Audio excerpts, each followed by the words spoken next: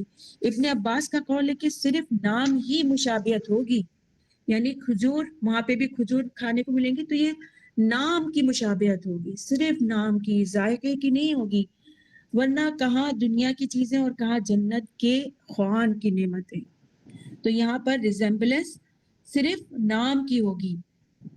دنیا کے پھلوں جیسے پھل دیکھ کر وہ کہیں گے کہ یہ تو دنیا میں ہم کھا چکے ہیں، مگر جب چکھیں گے تو لذت کچھ اور ہی ہوگی، وہاں پر جو ہے وہ ان پھلوں سے جو وہ لطف اندوز ہوں گے تو اس کا ذائقہ بالکل کچھ اور ہی ہوگا۔ اور جنت کے پھلوں کی خصوصیت اور بھی کیا ہے کہ یہ بغیر گٹھلیوں کے ہوں گے اور میٹھے ہوں گے، نرم ہوں گے، یعنی منہ میں جاتے ہی گھل جائیں گے، ایسے وہ پھل ہوں گے۔ ان میں گٹھلی بھی نہیں ہوگی، میٹھے ہوں گے اور نرم ہوں گے، اتنے نرم ہوں گے، ایسے وہ پھل ہوں گے جنت میں جو جنتیوں کو دیے جائیں گے۔ سبحان اللہ۔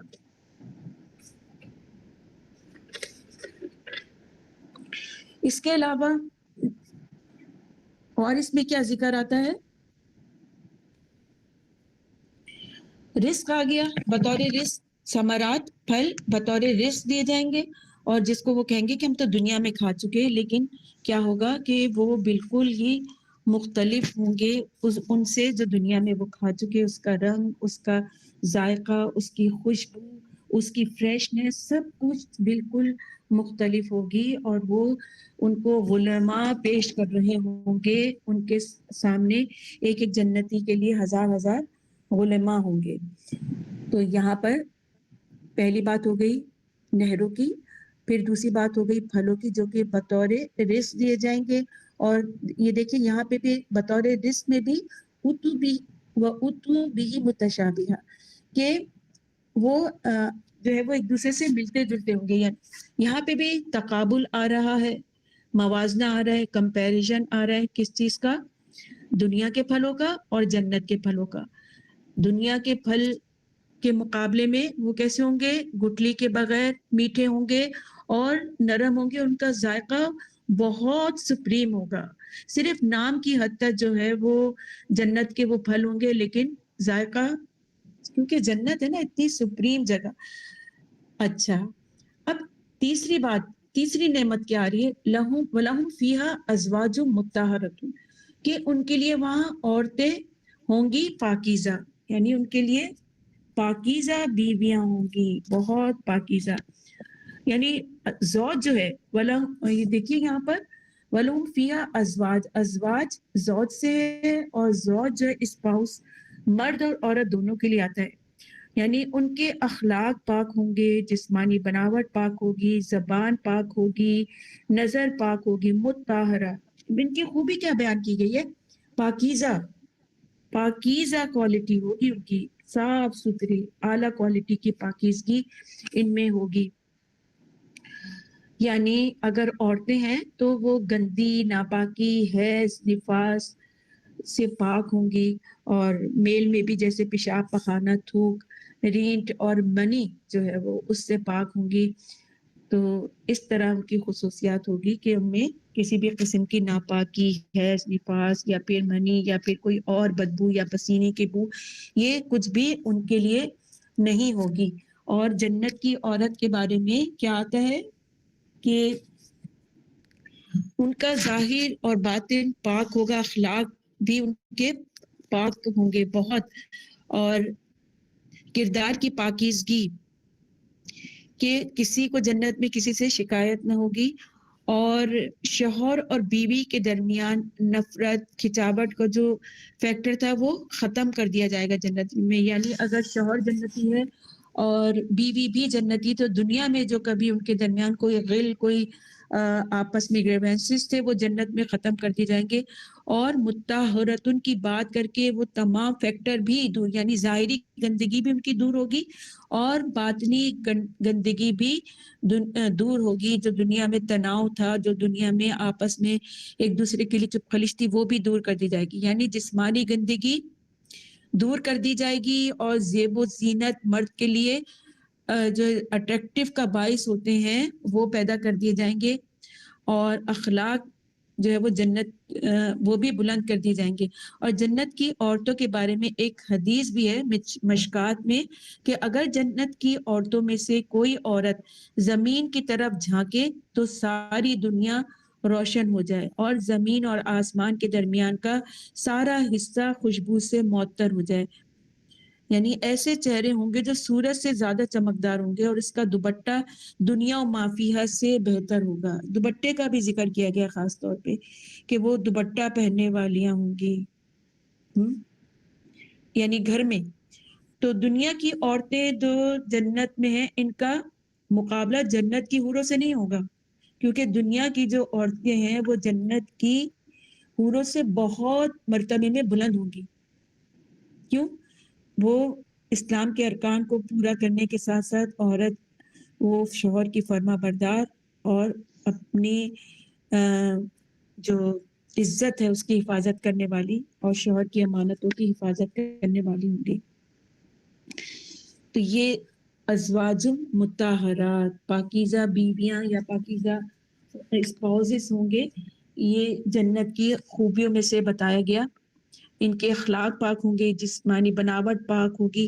اور پھر اب دیکھیں اور کیا فرمایا گیا کہ وَلَهُمْ فِيهَا أَزْوَاجٌ مُطَهَّرَةٌ وَهُمْ اور وہ فِيهَا اس میں خالدون ہمیشہ ہمیشہ رہیں گے. ان کو وہاں سے نکالا نہیں جائے گا. جنت جو ہے وہ دار الخلد ہے, ہمیشہ کے لیے وہ جنت ان کو مل جائے گی. وہ ایسا نہیں ہے. جہنم میں تو یہ ہوگا نا کہ اہل ایمان بھی کچھ جہنم میں جائیں گے, اللہم اجرنی من النار, پھر اپنی سزا بھگت کے وہ قنطرہ پل پہ آئیں گے, ان کو نہلایا جائے گا, ان کے دل صاف کیے جائیں گے, ان کو جنت میں داخل کیا جائے گا, اور پھر وہاں سے ان کو دوبارہ نہیں نکالا جائے گا کہ بھائی تم تو گناہ گار تھے چلو دوبارہ جہنم میں. نہیں, خالدون. خالدون جو ہے نا ایک بڑا تسلی بخش ہے مومنون کے لیے کہ اب اس جنت سے کبھی نکلنا نہیں ہوگا. اور بخاری میں فرمایا کہ جنت اور جہنم میں جانے کے بعد ایک فرشتہ اعلان کرے گا, اے جہنمیوں, یعنی ایک فرشتہ جو ہے وہ